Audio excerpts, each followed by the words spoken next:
Hi, I'm Craig from Fox. Welcome to FoxCast. Today I have joining me Ben from Certified Renewables. Thanks for coming up, Ben. Pleasure. Good to see you. We've met once or twice, I think. But yeah, absolutely. we were just trying to remember when, but I think it was training or maybe the trade shows and stuff like that. Yeah. I think it tends to be, we see each other in those sort of events, So it's good to have you, like I said. Now, we start every podcast with the same question, really. I want you to introduce yourself and your company. Okay.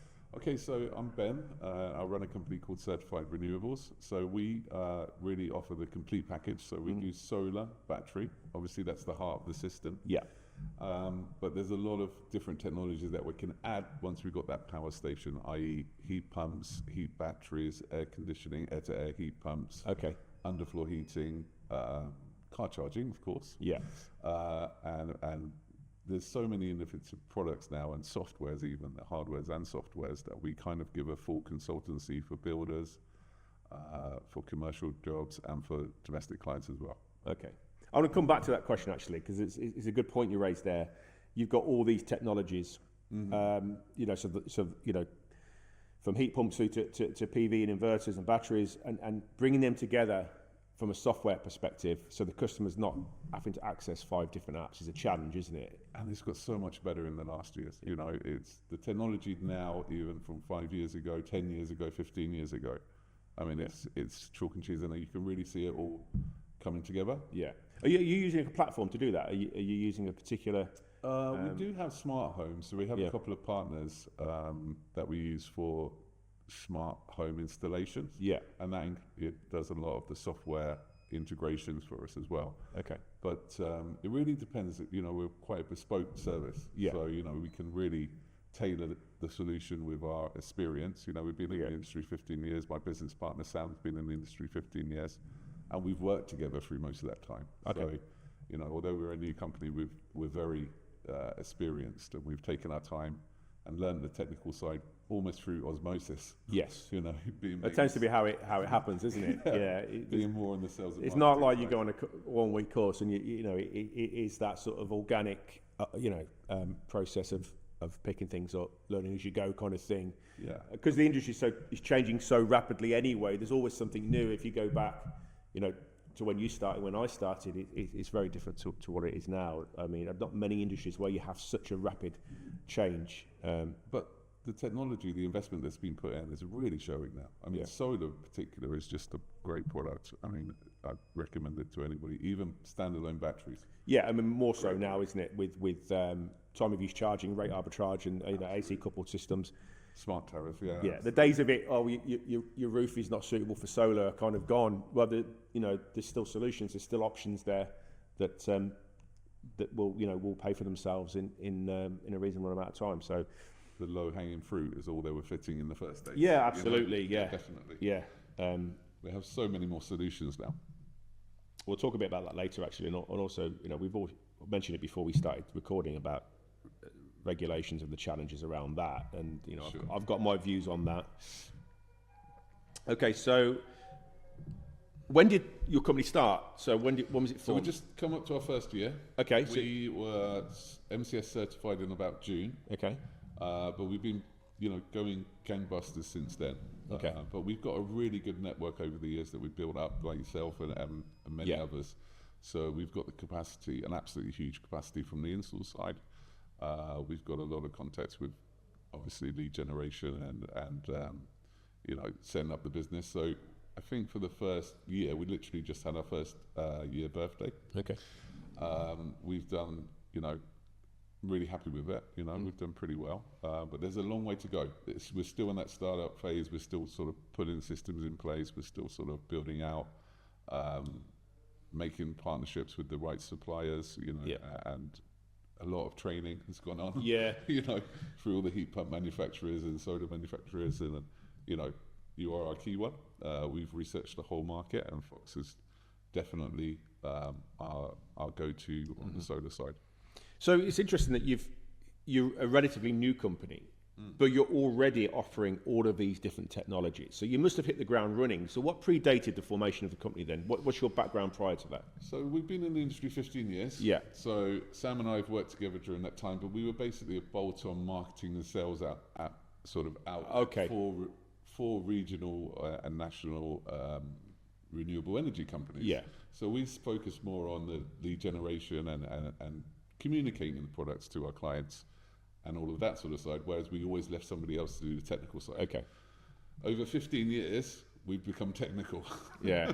So you realise we can do this ourselves. yeah, but it pretty much. I mean, my company was the best domestic heating company 2024. My old company, and we grew that through really from a startup to really quite a big beast. So and a lot of the friends that I used to work with have done very well. So it just felt like it was the right time. It's just a natural progression. Yeah, and it's an interesting time for the industry, isn't it? And I think we can all see kind of big potential for growth over the next few years. Again, we were talking before we started recording about the announcement yesterday from government and sort of new round of funding that's going to be made. We don't know the details yet. Be interesting to see how that pans out. But it's a good time to be in the industry. But you've come into a very competitive space. How's that been? Because obviously I've spoke to a few installers recently about the cost of acquisition leads. Yeah. There's a lot of people fighting for the same customers, and installers. There are the big national players. Yeah. With big operations, multiple offices, all the way down to, Dave, Jeff in a van that's doing the odd one to some of his domestic clients that he's maybe done electrical work for. Sure. How difficult has that been to find yourself space in the market? We don't want to get involved in a race to the bottom. So we are not the cheapest that you'll find on the market. And I think anybody that's watching this that's going on price, I think that can really make you unstuck. That's where corners get cut. I don't feel any worry about the competition. I just really, I think we've got a big database of clients already. Yeah. That over 15 years, I already built have that. Yeah. thousands of people that I've installed. So those people will still come to me directly because I've built that relationship of trust over 15 years. So if they want to upgrade a battery or look to a heat pump, I've got a really good network there. So that's a nice base. But this industry, I honestly believe there's plenty for all of us. I think we've all got to work together. We shouldn't be seen as competing in any way. If I see a software that I like or a new technology, I will tell the people that run companies around me that I'm friendly with, like, have a look at this, and they do the same for me. So I think we've all got to grow together. We've all got to support ourselves, from manufacturers to wholesalers to every single person. We've got to attract people into this industry. I think there's a massive growth. As the announcement said yesterday, they're going to increase solar by 3 times, by 2030, right? So that's a massive increase. We've got 1.85 million homes with solar in the UK. So to triple that, we're going to need a lot of engineers. We're going to need a lot of expertise. We're going to need a lot of systems in place to make sure that we're hitting those targets, if we can possibly get them. And it's not just a headline. But I think they bring out... Yeah, well, the devil's in the details sometimes, isn't it? So it's a nice headline, and we hope they follow through with it. But we've been round this roundabout a few times in this industry. You get a bit cynical, don't you? But maybe. But I think that this has been done with such fanfare that actually I think obviously they can't pull back from this. I think it's because they kind of hinted at it and it's been mentioned a few times, but now it's kind of like, no, this is what's happening. So you think, okay, let's see how it pans out. But like you said, the market is huge because, we all speak to people in the industry, right? Sure. So if you speak to people outside the industry, friends, family, how many have got a battery? How many have got a heat pump? How many have got solar? Almost none of them. Or even know about it. Or not even know about it. Or they might be aware of it, but don't know any of the details, any potential benefits. All these people are there as potential customers, and it's the yellow car syndrome. You're looking for a yellow car, you see loads of them, and that's what I try not to get in. I sometimes have to remind myself I'm just dealing with people in the industry all the time. Yeah, of course. Whereas, of course, when you're outside in the general public, there's so much information because they've got to each individual person's got to want to go on a journey. Yeah. Solar is a shorter journey in education. Heat pumps might be a 2-year journey. Yeah. For me personally, it was a 2-year journey. I don't want to talk about heat pumps on the Fox podcast. No, but we do have a heat pump coming this year, by the way. Okay, right, we can talk about heat pumps. But I don't want to talk about it too much because the details aren't sort of ironed out yet. But yeah, we have got. We'll have a chat when it comes. Yeah. But I didn't like heat pumps 12 years ago. I thought that was a complete waste of time. It took me 2 years to turn around 10 years ago before I started installing heat pumps. So that was a long journey. So I expect everybody that I talk to the first time to have a 2-year journey before they believe it, the same way that I did. Yeah. You know, so there's a lot of pushback when you change technologies, electric cars, you know, which I find great. You know, there's massive advantages to them. Solar, batteries. I mean, originally in solar in 2010, you remember the pushback there. The papers were full of, there was you know, big ruining the countryside. opposition. You know, but that has died down now because, and I think that every home in the UK has a space for some sort of solar, some sort of battery. Yeah, some solution for sure. There's something for everybody. You know, again, one of the frustrations I've got is, you know, the regulations are such that it makes battery installs difficult now, or more difficult than they were 2 years ago, unnecessarily. And you know, we're talking about we mentioned about balcony solutions. So we have the Mini Cube. It's a balcony solution. We're about to bring it in, but you've then got the question marks about its usability, its viability, given the regulations. So if you're talking about an apartment block, for example, and the recommendations are with regards to PAS make it difficult. Now, I know that there are people more powerful than me, with more influence than me, that are working on various working groups and consultations to feed back into government to get some sort of micro storage standard approved. Sure. That's ongoing. Hopefully it will. That market will explode. Once we get to the point where, yes, you can have a battery, you can plug it into a wall socket. Yeah. It's a game changer, isn't it? And you know, Germany always seems to be 5-10 years ahead of us on this, and it's the most popular solar solution in Germany now. Yeah. So you know, well, we know because we sell there. You know, we're like, you probably know better than I do. But you know, it's one of those things that it just gets it more into just being a normal thing. You know, just being like, you haven't got solar, that's odd, rather than you have got solar, that's odd. Yeah. And changing that mindset. So I think balcony solar is one of those things that just allows that general, universal adoption. Yeah. Becomes a consumer product. Yeah. And it just, there's no sense, the payback is so quick, you know, that there's really, you know, you're not going to get returns like you do on solar in any bank. No. You know, even if you've got the most high performing, you know, ETF ever.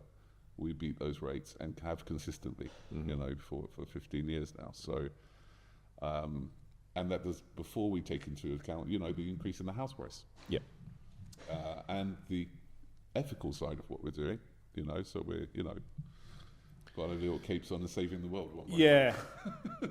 You know, there's worse things we could be doing. Well, that's a good way of putting it. Yeah, because I think some people overplay the eco warrior, you know, saving the world thing. They overplay it a bit, but equally, we are making, this industry is genuinely making a difference, and you know, we shouldn't lose sight of that, because we do have challenges around energy, grid security. So yeah, it's important. 100%. But against the stock market, you know, some of those companies, you know, less ethical than Fox, for example, you know, which is reducing a lot of carbon. Very true. You know. Yeah. We talked a bit there about these different technologies and how few people actually have them when you look outside of this bubble that we're in the industry. I think a lot of that's to do with education. I think what the industry's not been very good at is selling the concept, selling the idea to the general public. I think something we need to do better. We as a manufacturer need to do that. And I know from installers that that's something that, you know, and I know for you, with yourselves, you know, if I look at your website, you're very clear in the messaging, and you try and lay it out in a way that it's easily understood and breaks it down. Because one of the mistakes we make is we talk about in marketing, you know, technical features, you know, how many MPPTs has the inverter got? Sure. It means nothing to most people. No, of course not. They need to understand at a very basic level what it is and what it does. Yeah. And they don't, you know, there's certain people that will want to go that deep. and understand all the technical side. There's certain people that just don't care, you know. And whatever that is, you know, you've got to respect that and the level. If it works, it works. Yeah. You know, you don't want to need to know everything about your washing machine. Yeah. As long as it provides you with clean clothes. Yeah. There's lots of work to do on my website, by the way, if you've been on there. So that is a work in progress, but I'm happy. It's fine as it is. I mean, positive comment. I look at a lot of websites. Sure.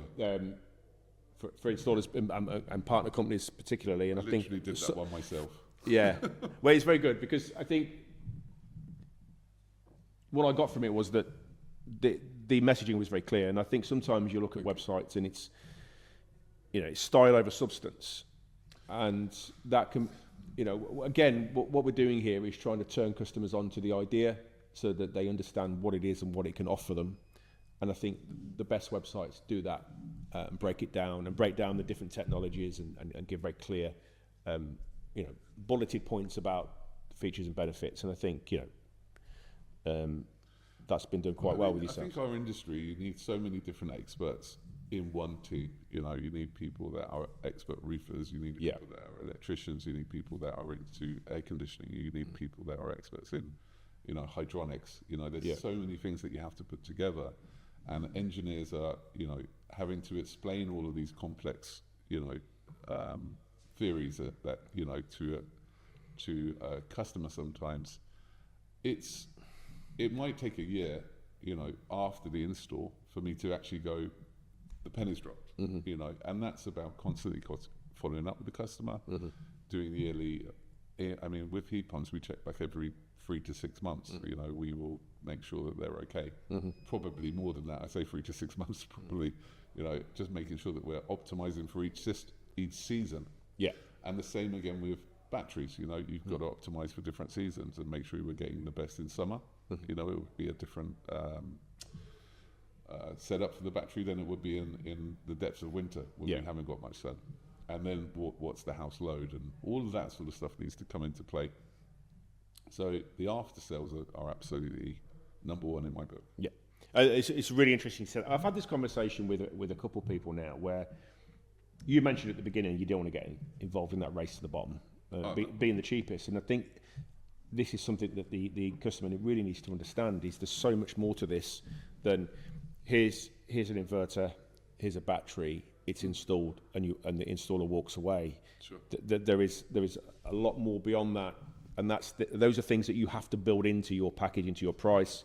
Yeah. And ultimately, that's the benefit of the customer. So, you know, if a system is, you know, 5% more expensive than the one that, you know, that company is offering, have a look. Well, what are they offering in terms of after sales? Yeah. What services are they offering? You know, system optimization, you know, seasonal settings, the things you've mentioned. Are they offering that, or are they just literally going to install it, take your money, and you never hear from them again? Fit and forget. Yeah, absolutely. Yeah.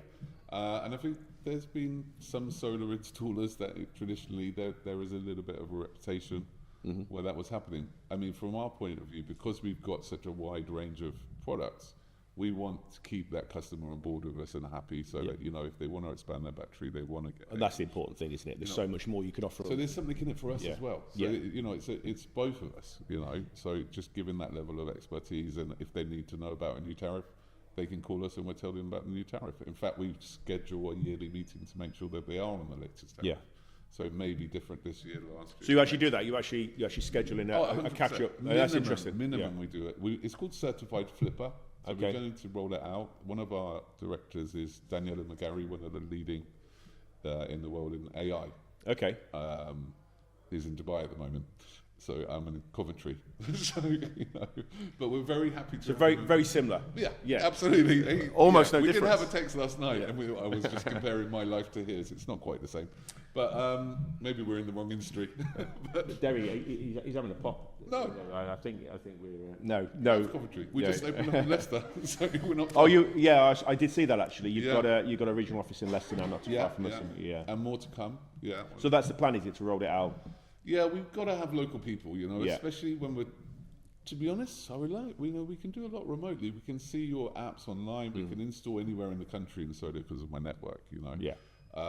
But when you come into heating, it's an emergency. So Yeah, if it's Christmas absolutely, Eve and yeah, you haven't got heating, you need somebody to be there, And I'm making all right for my own back now. Well, that's it. Yeah, But I understand Christmas is Christmas, and I won't have anybody, struggling at that time. Absolutely. So we need to be ready to react. To react. Yeah, It's different. I mean, you could probably go a week if your solar is safe and not working. yeah. Okay.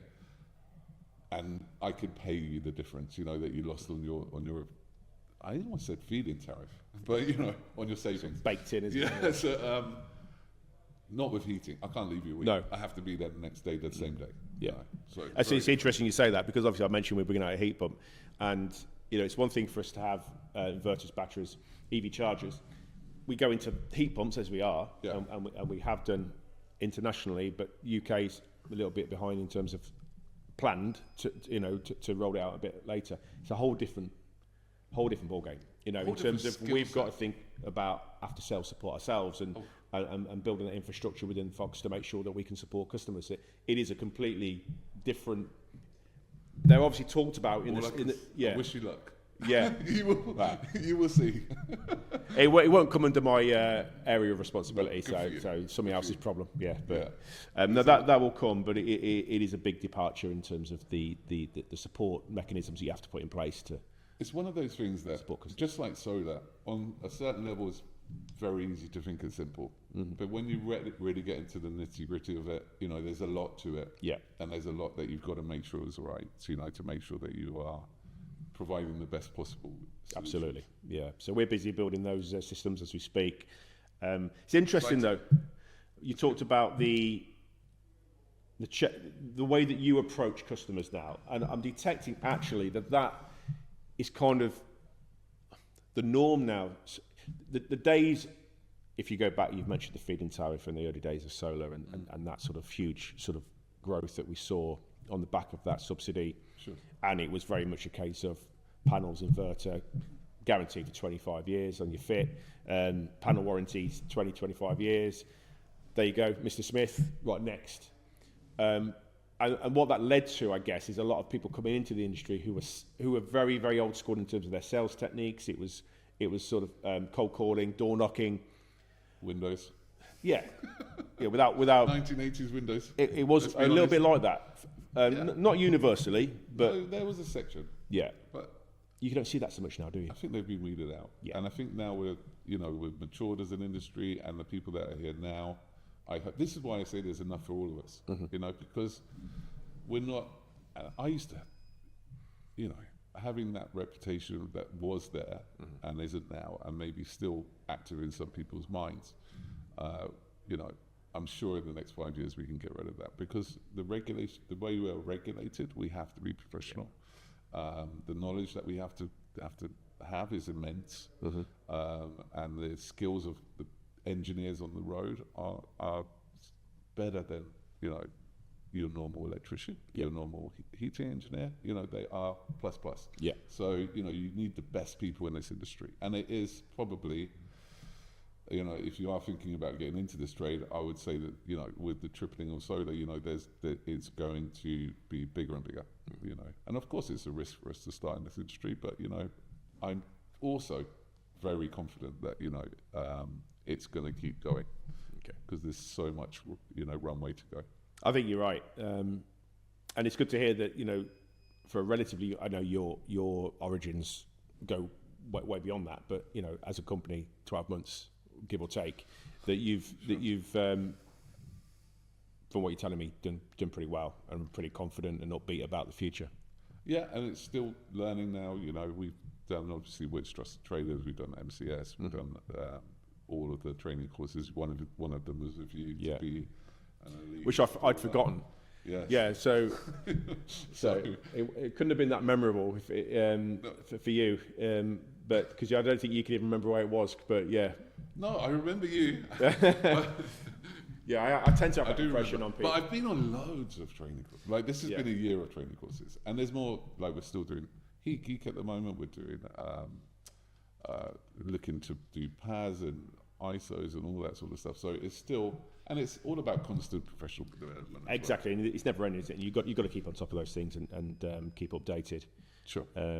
yeah, so the training we do probably has changed a little bit since we did it for yourself, because we've introduced this new accreditation scheme now, and this is part of Fox trying to sort of give customers confidence in the installer network that we have by having different tiers of accreditation. So, Sure. you know, I believe you're an approved partner. So as an approved partner, obviously, we're happy with you as a company, your reputation, your ethical stances, your service levels, your quality of installs and things like that. So it's things that we're now taking a closer look at because you know, and I've said this before on other podcasts, we'll have a session here.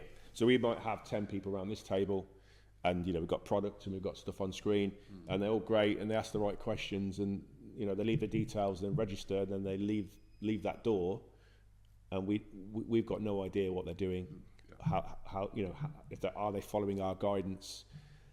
Are they treating customers ethically? Are they supporting their customers? And so it's something we need to sort of, you know, really sort of improve. I think it's easier to find them in the modern age because, you know, you're so transparent with reviews.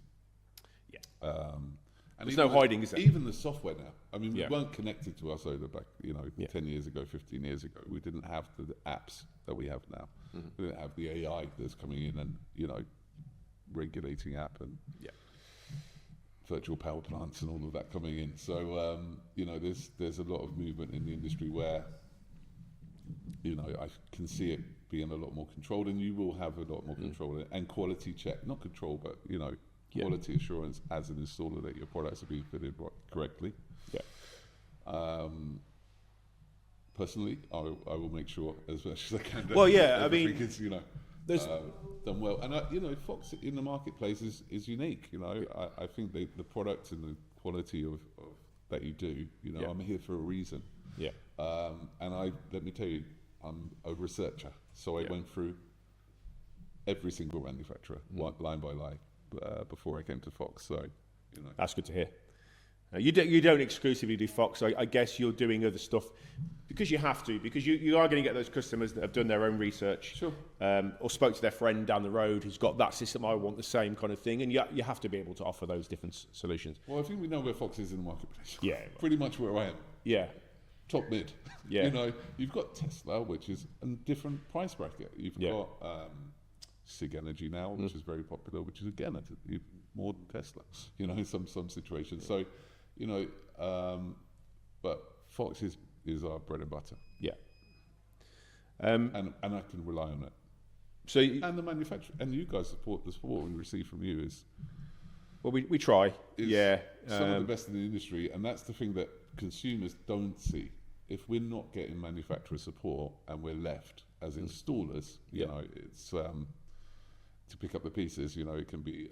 No, nothing more frustrating is I've been in your shoes as an installer at an installation company, and you know, if you're getting no response from the manufacturer, it leaves you in a really difficult position. And you're left to, you know, just two the pieces. Yeah. two people that you want to make happy. You know, you have to just be like, okay, well, this is the situation. Absolutely.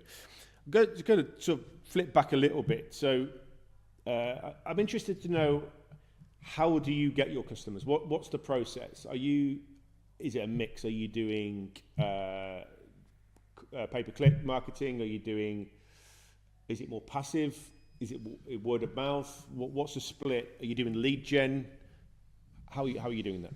Yeah, so we do a lot of recommendations. Is probably one of the biggest things that we do. So, you know, we will, you know, do pay-per-click. You know, we are active on the internet. We do email campaigns as well. Okay. So we have like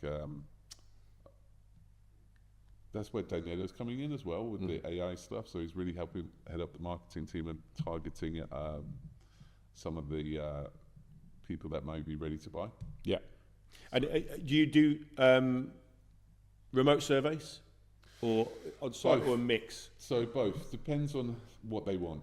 So we will come to your house and spend however long you want to, because there's a lot of products, you know. So if you want solar, battery, heat pump, heat recovery, you know, whatever else it is, if you're a builder, you know, it's a long process to for me to relay the information and to show you the products on the market is a long process. It just is.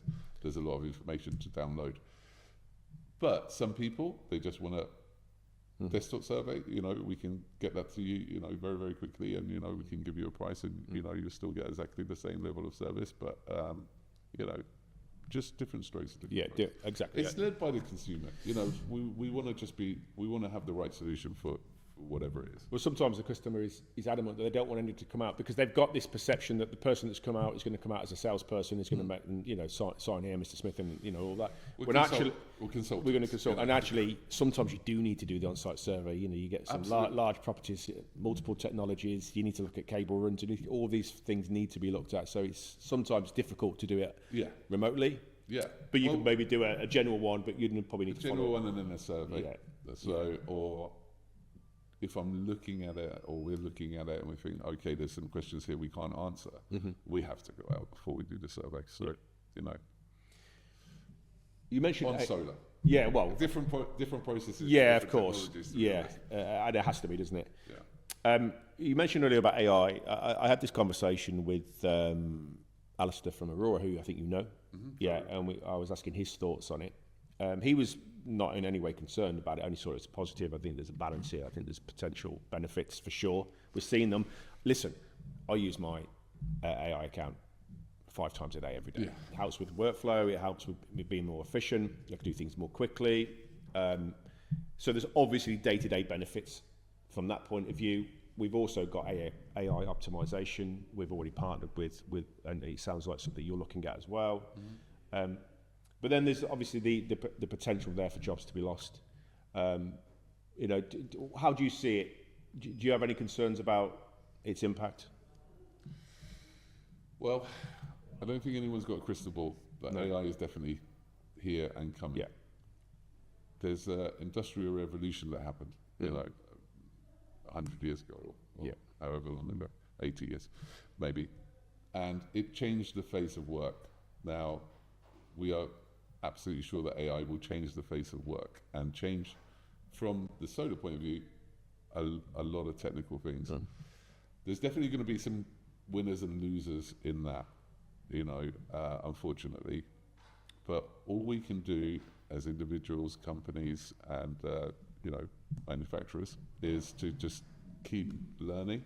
I think, you know, you might have 3 or 4 jobs in a lifetime now. You know, the one going down the mill and getting a retirement is not going to happen anymore. So I think just continually learning and staying on top of stuff, even at my grand old age now, is absolutely key for the business and for individuals, you know. But yeah, it's very dangerous, you know, absolutely. Well, the thing is, you just made the point there. That's a really good point. That you can't be one of these people who says, "I'm not interested in that." You've got to, because the impact it's going to have on society as a whole is going to be profound. I think the vast majority of people have no clue just how much impact it will have 10 years from now. At the level of development, the rate of development we're currently seeing, it may slow because of, you know, practical restrictions on you know, on scaling from the hardware side, etc. But I think it's fair to say that there will be many jobs that exist today that won't exist in 10 years' time. Now, this industry, and I made this point the other day, I think it's pretty well protected because the frontline jobs are hands-on. You've got to get on the roof. You've got to load things onto a truck. You've got to install a battery. You've got to wire it in. You've got to do on-site surveys. And I don't think we're going to have robots doing that anytime soon. So robotics is obviously something that, you know, we'll also develop, but not to that extent. So I think we're pretty well protected. But, you know, what's everybody else going to do? And I don't think we, as a country, have really worked that out yet. No. You know, are we going to pay people not to work? I don't know. Maybe if there's, but you know, the way the political climate has been in the last year, you know, who knows? Yeah. I mean, it's one of those subjects that I'm very happy to have Daniel on my team. Yes. An in-house expert, even better. So we've got somebody who's really, really strong on that side. So we are Sam and I are very lucky to keep. It just keeps us slightly ahead on that side. It's almost more of a conversation, you know, outside of what we're talking about here in the industry, because it's going to apply to everybody. It's an interesting conversation, and like you've said, we haven't got a crystal ball, so Look, people always worry about new technology. When Yeah. the TV came out, everybody said, it's going to fry your brain. With social media, it's incredibly dangerous for children, in my view, etc. But we didn't see the dangers when it first came out, perhaps. So, and they were overstated in many respects. So yeah, and I'm sure there's some of that with AI. There's some of it that's valid, quite what it is. We just have to. It's quite exciting time. Yeah, we just have to see how it goes. Yeah. Unless it becomes self-aware and wipes us out, but then it doesn't matter, does it? So Skynet and all that. But no, so I think it's an interesting conversation. Always be polite to your AI. Well, I always say please and thank you. Thank you. Yeah. Always make sure to do that. But yeah, I mean, we jest, but obviously there's a lot that's going to happen in the next 10 years, which will be quite interesting to see how it unfolds. And I asked you the question because obviously you mentioned that obviously you've got somebody that you work with on the AI side of things and how that can help your business move forward. So it's always good to get your thoughts on the wider issue. Okay, so moving on, we've touched already on AI and the future. That aside, where do you see the industry going in the next 3 to 5 years? Well, I think there's a lot of growth. Mm-hmm. I'm hoping that the headline that we just talked about isn't just a headline, and we get as much support as we can to get the technology that we do out there. I think the 0% loans or low loans for ready to buy clients is really going to help. So I think, not bringing it back to AI, but the technology, the software is really going to improve.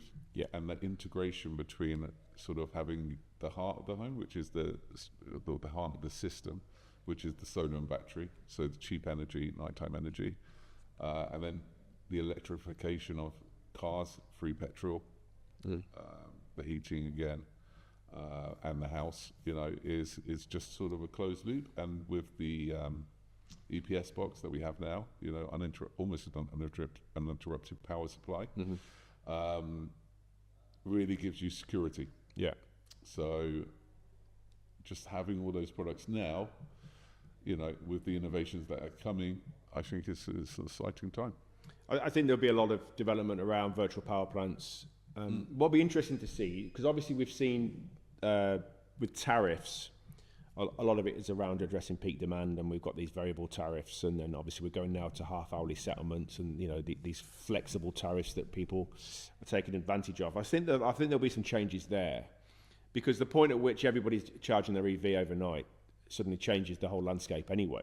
Sure. And will those price differentials even out? Which I having had conversations with people on the utility supplier side. The word on the street there seems to be we'll move away from time of use tariffs, more towards tariffs specific to what you're using the energy for.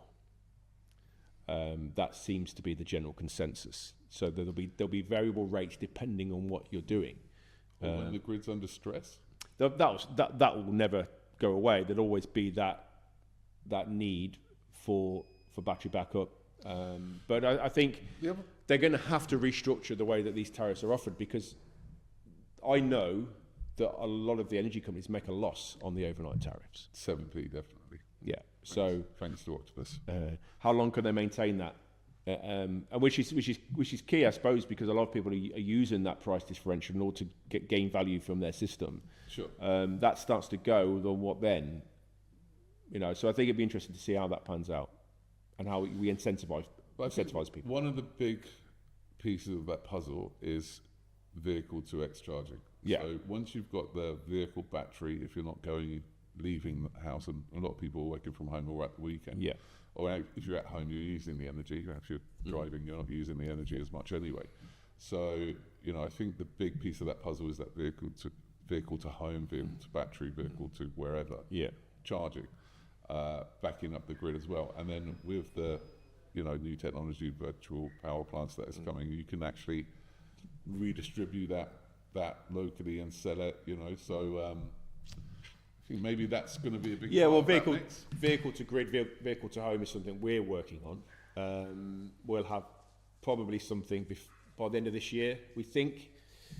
See, that's gonna be a big move. But I think there's going to be value in supporting the grid in terms of having a battery on standby to support the grid in that sense. What I'm not convinced by is that the price differentials, tariff differentials that we currently see, peak off peak, could be maintained. But we'll see. We'll see how that pans out. Certainly at the moment, I don't think there's any desire for that to change. But I think if at what point do EVs become the majority on the roads? I think that's not that far away. £13 for the congestion charge down where I am now. So that started on the 2nd of January. Yeah. Caught me out once already. Really? Yeah. So all those incentives, all those little breaks you got. But they've got to replace the income somehow. Yeah. And if you're looking at charging on a cheap rate and going from London to here for a couple of pounds, I mean, I'm not really complaining. No, I think there'll still be cheap rates, but I think they'll be more variable. Rather than it being the conventional overnight. I think they probably get smarter and smarter, right? So again, it'll be smarter. This you'll probably have a really good rate. I mean, people are offering £1 export. Some of these new companies that are coming into the market now, on top of the 15p. So how they're funding that, I don't know. But if the rates are expensive and you're in the lucky position that you can afford or you can have solar, I think you're calling the shots because you can then sell, export, and a lot of them are balance paying itself out. £1 export, but it's not actually for metered export. They're equating. It's a virtual pound for a kilowatt hour exported rather than actually being a physical export of a kilowatt hour. Yeah. Because the income there is obviously from those grid contracts where they're obviously being paid to have these battery assets on there online effectively. So they're showing that out with end users, and the way that they're packaging that is we will pay you for £1. Could we imagine that 5-10 years ago? No. And this is what I mean. The technology now just seems to be getting faster, or maybe I'm getting older. I'm not sure which. No, it is. But well, we both are, but I think we're both seeing the same thing, aren't we? It's just moving so fast that almost every 3 months, like we're finding a new solution. So it's interesting. The question is where we're going to go in the future. Who knows? Just got to hold on. Because there's the talk about different battery chemistries as well is another potential shift that we as a battery manufacturer obviously are very mindful of, and solid state. Sodium. Sodium. Interesting. Because obviously sodium's I think in the long term, sodium's a great solution. Yeah, I think it's a bit further away than some people think it is, but I think it's definitely coming. So that's really exciting. Because I am boring, but that's really, really exciting to me. Yeah, no, I think I'm with you on that. Yeah. And I think I suppose the geopolitical questions that people and problems that people talk about in terms of who owns the resources. Yeah, solved. Yeah, that's what we want, so I think that will. But that will be embraced. Yeah, and I think everybody that's investing in solar is making a part of investing in that process. But I wouldn't hold off for a sodium battery. I think I totally agree. I think there's everybody that is invested in solar. There's never been apart from right at the end of the feed-in tariff, it's quite a tough time. But generally, the returns are so attractive that you can. Once you've made the money back, you can either reinvest again into the new technology, but the lifetime of batteries and solar is so long. The warranties that you offer, are some of the best or if not the best in the industry. So, they are reliable bits of kit. It's interesting that with warranties, because obviously we do it for a long warranty, and we're not the only ones. The expectations on warranties on us as a manufacturer is you wouldn't ask for a 12-year warranty on A TV? yeah No. or anything really. Any domestic appliance, you'd be struggling to get more than 3 years. And yet the expectation is, and I get it, it's because the investment is significant, and it's sold on the basis of a return on investment at a certain point in time. There might be some variance, on that, but it's still a relatively lengthy return, and people want to have that coverage for the life of the system. But it's interesting how that's come about. That I suspect the origins of that were in that post-feed-in tariffs lull that we had. Is that manufacturers which were trying to entice people and trying to maintain or win market share, and the warranties got lengthened, and then that then became the norm. Now, we're not saying that our warranty is very tight, fully costed, assessed. We know we're good. Otherwise, we wouldn't offer it. We're not the sort of company that's just going to promise you something and then not deliver. And the quality's there with us. Yeah, and that's another thing. We've got those years, having deployed. We see products. We know what failure rates are. We've got the data exactly. Yeah. So. Just wanted to get that in. If anybody thought that I was suggesting that the warranty is somehow sort of over generous, and I think it gives my clients, from an installer's point of view, the longer the warranty, the better. We're looking for that, actively looking to that to support our clients, and it's great having a long warranty, but if you're in, China or something, it's certain manufacturers, are they going to actually, be there. Honor that warranty. Yeah. So we've got to make that judgment on behalf of our customers. We've got 100% faith in.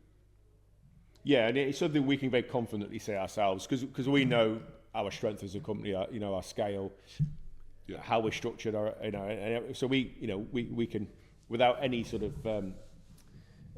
hesitation, sort of say, look, don't worry, we're going to be around, kind of thing. Whereas others, maybe not so much. But that's not for me to say. That's that's a judgment you would make. Yeah, and if you're doing a 10-year warranty, generally you're looking. If you have a 3-year warranty on a TV, it would last 10 years. Mm-hmm. So that calculation's already been done by you guys, I'm sure. So we're expecting it to last a lot longer than that. Yeah. So, although. No. I wasn't going to say that is the case. But what's interesting is we've talked about time of use tariffs, virtual power plants, and I think what the customer needs to do is sometimes make a judgment call about how much they cycle their battery. Sure. Because while it doesn't affect the product warranty, any performance element of the warranty may be impacted by excessive use. So I see that conversation happen on owner forums and communities where they'll ask themselves a question amongst themselves. I've cycled my battery 4 times today. Because there was a benefit in doing that of X amount. And that's a heat pump tariff, right? Yeah. So you've got the time of use 4 times with Cozy, which people might be. Yeah, exactly. They might be using that tariff for this technology, but.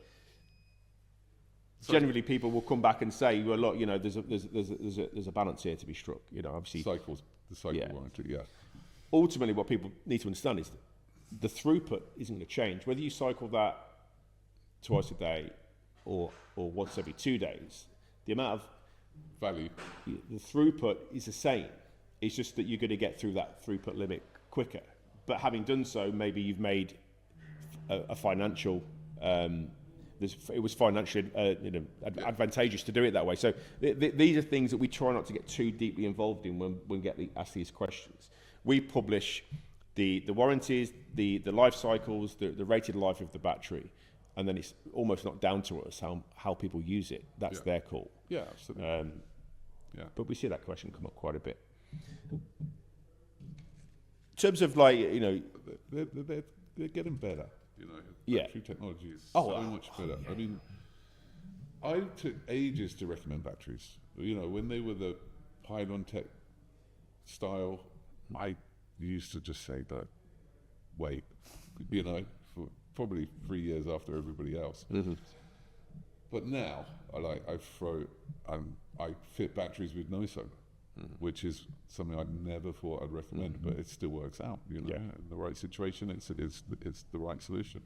Oh, that's why I've got at home. I've not got panels because my roof just isn't suitable. So I've just got an AC coupled system, and I'm just playing with the rates and Off you go. yeah. And I've not had mine in long actually, despite I've been at Fox a number of years. There was practical reasons why I couldn't have it, but I had it in 6 months ago, and I've seen a significant reduction in my bill. Yeah. Significant. Yeah. So I mean, it helps when you work for the company as well. You know, yeah, exactly. And then you've got the technicals. You're obviously analysing it probably daily. But No, I never look at it. Generally, you see, I'm not a tinkerer. A bit like the chef who never cooks at home, right? Yeah, I know what it does. Leave it. Yeah, exactly. So there's two ways of looking at it. You know, the homeowner can get involved, but with the software now, we can do a lot remotely. So we can set it up for each season for you without even you touching it or thinking about it. Yeah, and I think that for most customers, I think having a company like yourselves that's handling that for them, is great, because there's a small number of customers, and you will come across these that do like to play. Yeah. We've seen people with Home Assistant and these sort of devices, Raspberry Pi stuff. Exactly. Levelite, whatever it is. Yeah. You know, there's but I learned from my customers like that. Some of them are like top professors, engineers, and you know they're much more educated than I ever will be. So sometimes we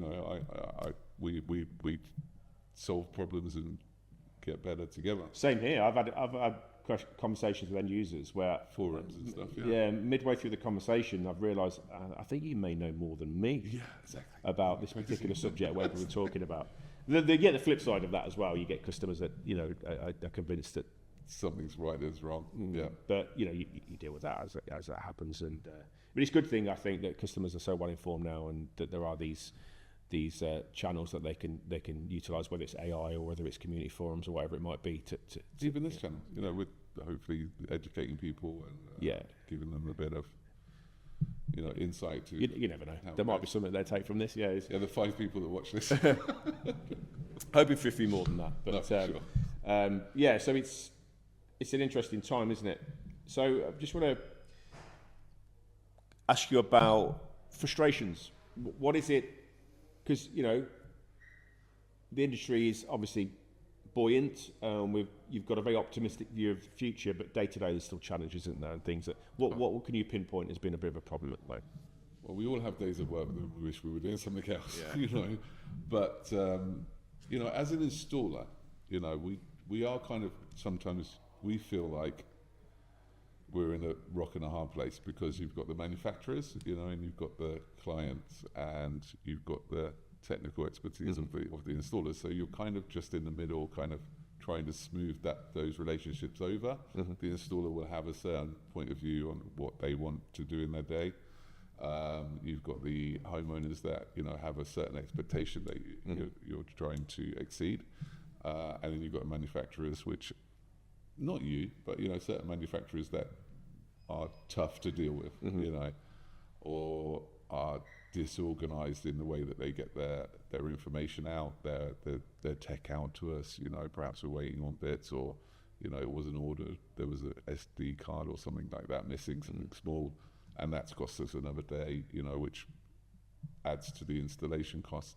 So it just feels sometimes that all roads lead to the installer, and we're always having to pick up for the customer and go the extra mile, which is expensive.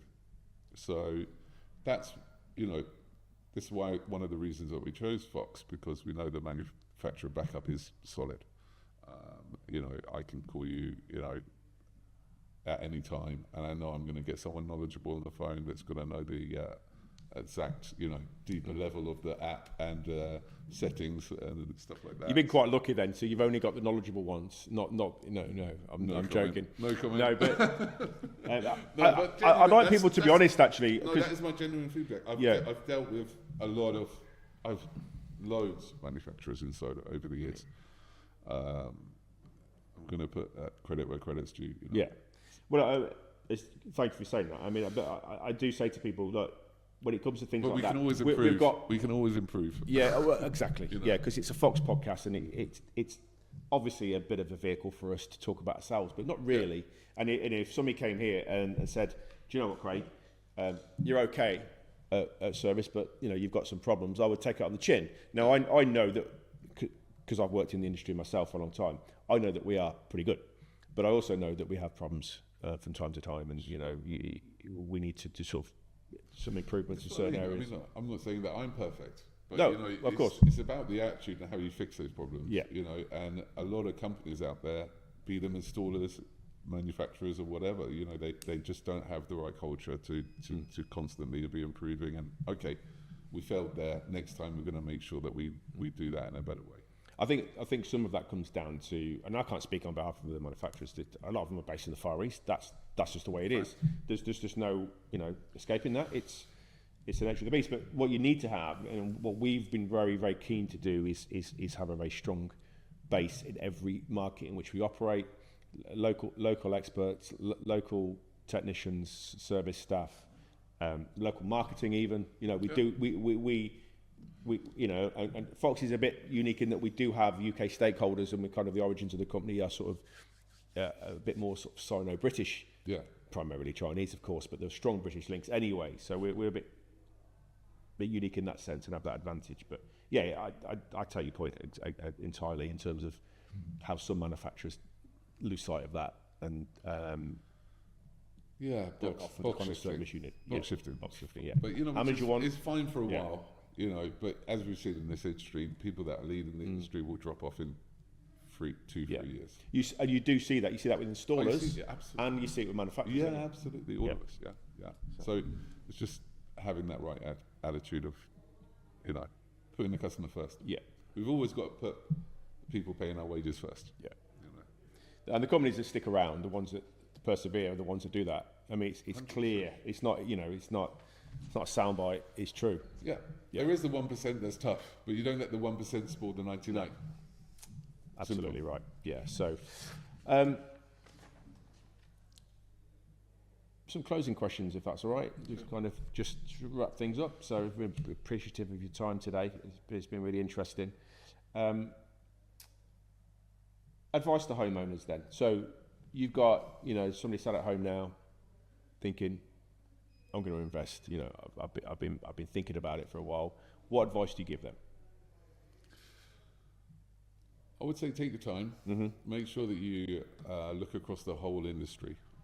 Speak to a few installers. Make sure you find somebody that you're comfortable and make sure that they're going to look after you on the back end. Mm-hmm. See it as a process. Yeah.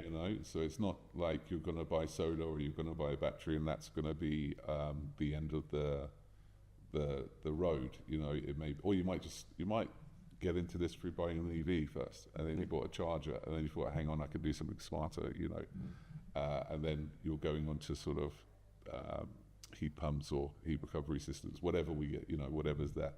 I would just say, try and speak to people that are really knowledgeable. Mm-hmm. Don't go for the cheapest price. There's definitely a cost. It will cost you in the long term if you go for the cheapest price. That's true of most things. But when you're dealing with the most important investment in your house, which is your roof, you're dealing with the electrics of your house, which is obviously incredibly dangerous.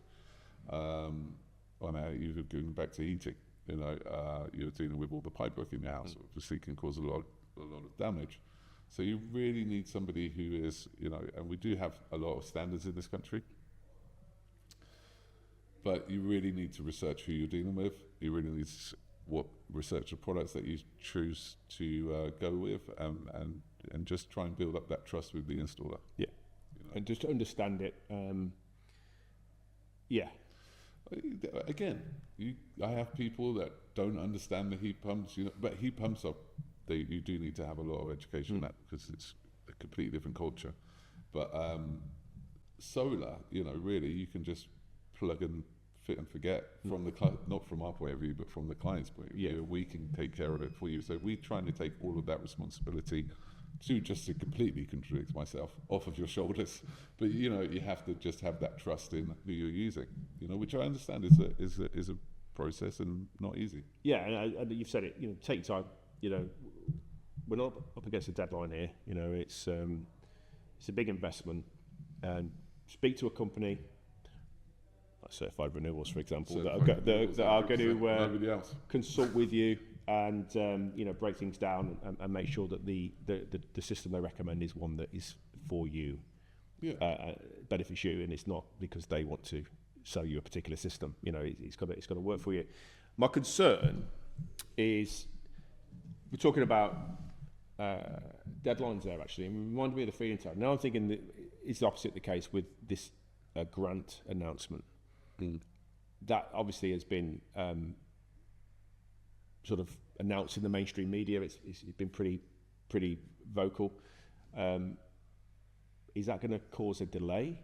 Are people going to say, well, I'm going to hold off on buying because I've heard that there is grants coming and I don't want to do it until, maybe there's a danger with that, do you think? Yeah, absolutely. But, as we sit here today, the announcement was this morning. Yeah.